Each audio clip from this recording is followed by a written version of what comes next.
রাধা মাধবের অহেতুক কৃপায় গৌড়ীয় বঙ্গদেশের হাটথোয়ার এই প্রভুর গৃহে আজকে যে হরিকথা,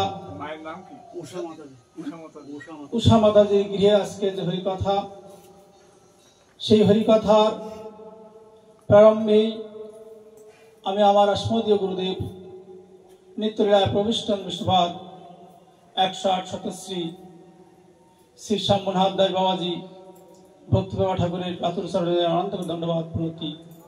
তিনি আমার উপর অহেতুক অবশ্যিত করুন। সাধুগুরু বৈষ্ণবের তিনের স্মরণ হয় বিঘ্ন বিনাশন, যাহাদের পুণ্যে তাই নিজের বঞ্চিত পূরণ। আমার দক্ষিণ ভাগে মহারাজের আতুচরণের দণ্ডবাদ প্রণতি এবং সম্মুখে সাধুর বৈষ্ণব সকলের চরণে দণ্ডবাদ প্রণতি জানাই। সকলে আমার উপর অহেতুক অবশ্যিত করুন। ভক্তিমতী মায়ের শ্রী দণ্ডবাদ প্রণতি, সকলে আমার উপরে অহেতুক অবশ্যিত করুন। তো আজকে ট্রফি দিয়েছেন মহারাজজি। বদ্ধজীবের কিসে মুক্তি হয় বা মঙ্গল হয়, বা কিসে মঙ্গল হয়? কারণ গীতায় ভগবান বলেছেন না, জন্ম কর্ম চমেব দিব্যম जो व्यक्ति तत्व त्यक्त ध्यान पुनर्जन्म नाति मामिति सर्जन। आबार जन्म कर्म सम्बन्धे जाना जाने ना ताराई तो এই বদ্ধজীব। এই বদ্ধজীবকে জাগানোর জন্য কে আছেন? তিনি হচ্ছেন আচার্য। তো এই বিষয়ে ছোট্ট একটু ভূমা দেব। বৈষ্ণবদাস বাবাজি ভূমাটা দিছিলেন, রাধাকুণ্ডস্থ তিনি পাঠ করছিলেন। সেই পাঠের মাধ্যমে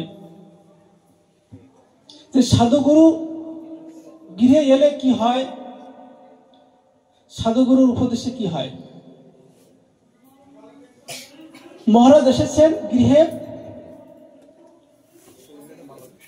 তো মহারাজ যখন গৃহে এসেছেন,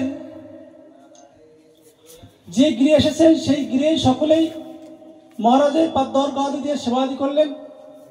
পার্শ্ববর্তী যারা আছেন সকলেই মহারাজের সেবাদি করলেন। অনেকেই মহারাজের কাছ থেকে দীক্ষাদি গ্রহণ করলেন। কিন্তু সকলে জানালেন যে প্রভু, আপনি যদি আমাদের গ্রামে একজন বণিক আছে, বণিককে একটু কৃপা করতেন। বলে কেন?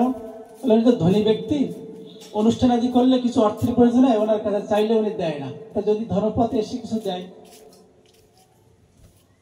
বলে তাহলে তাকে আহ্বান জানাও, তিনি আসুক। যথারীতি তাহাকে আহ্বান জানানো হলো। যখন আহ্বান জানানো হয়েছে, তিনি এসেছেন। এসে বলছেন, মহারাজজি আপনার শ্রীচরণ দণ্ডবাদ প্রণতি। তো সকলেই মহারাজের যখন দণ্ডবাদ করলেন, সেই বণিক তদ্রূপ ভাবে দণ্ডবাদ করলেন। তো বণিক দণ্ডবাদ করার পরে বণিককে বলছে, বাবা তুমি তো ব্যবসা বাণিজ্য করো, সদা সর্বক্ষণ ভগবানের একটু নাম কীর্তন আদি করো। বলছে আমার এই সময় নেই।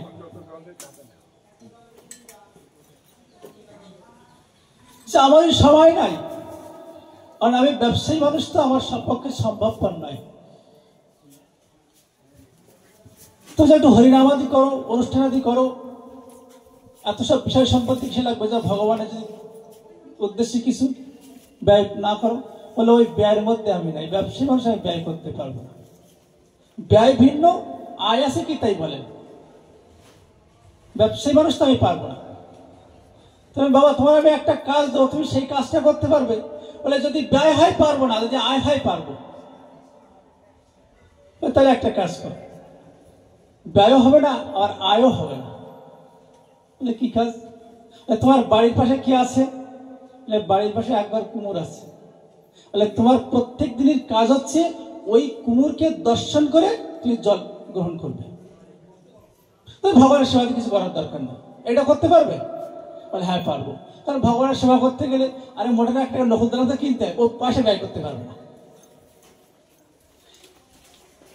ওনার প্রত্যেক দিনের কর্মদিনের একটা অভ্যাস দিয়ে গেলেন কি ওই কুমোরকে দর্শন করতে হবে।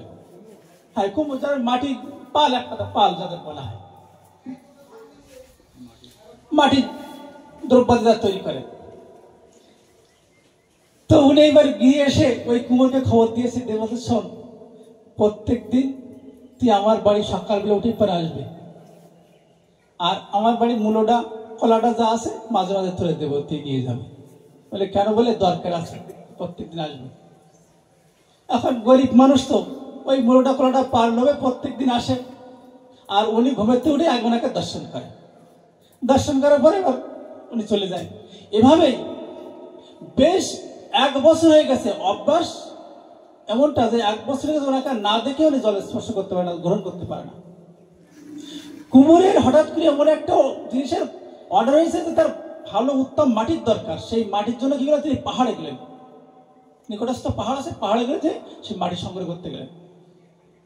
ওই দিনকে মাটি সংগ্রহ করতে গেছেন, তিনি আর সকালে ওই বণিকের সঙ্গে আর দেখা করতে আসেননি। বণিক কি করলেন? তাই তো উনি আসছে না, কি বেড়া উনি আসে না কেন? খিদে পেয়ে গেছে, ওদিকে আবার তার ব্যবসায় যেতে হবে, দোকানে যেতে হবে। 10টা 11টা বেজে গেছে, উনি আর আসে না। বলে উনি যখন আসছে না তাহলে আমি যাই। এবার এই বণিক ওই গৃহে গেছেন। গৃহে গেলে পরে ওনার গিন্নি বলছেন উনি পাহাড়ে গেছেন কিছু মাটি সংগ্রহ করার জন্য। বলে ঠিক আছে, উনি যখন গেছেন প্রত্যেকদিন তো উনি যায়, আজকে আমি যাই, ওনাকে দর্শন করে আসি। এদিকে বণিকের কি হয়েছে? বণিক ওই পাহাড়ের মাটি খুঁড়তে খুঁড়তে না 2 ঘোড়া মোহর পেয়েছে। এখন যে মোহর পেয়েছে ভাবছে তাই তো এই মোহর, এ তো আমার একবার গিয়ে যদি নিয়ে যেতে পারি তাহলে আমার সারা জীবন আর কোনো কর্ম করা লাগবে না, এই মোহরে আমার 14 পুরুষ বসে খেতে পারবে। এই বলে উনি মাটিতে ঢাকা দিচ্ছে। এদিক দিয়ে বণিক পিছন দিক দিয়ে বলছে আরে আমি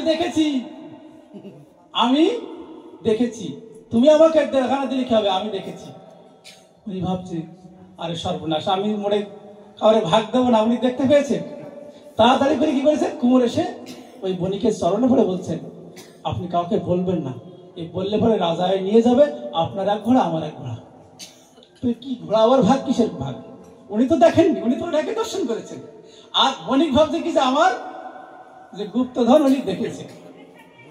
তখন ওই মাটি সরিয়ে 2 ঘোড়া বের করে বলছে একটা তোমার একটা আমার। ওই ঘোড়া যখন মুখ খুলেছে, খুলে দেখে ঘোড়ার ভিতরে মণিমুক্তায় ভরপুর আছে। বণিক বলছে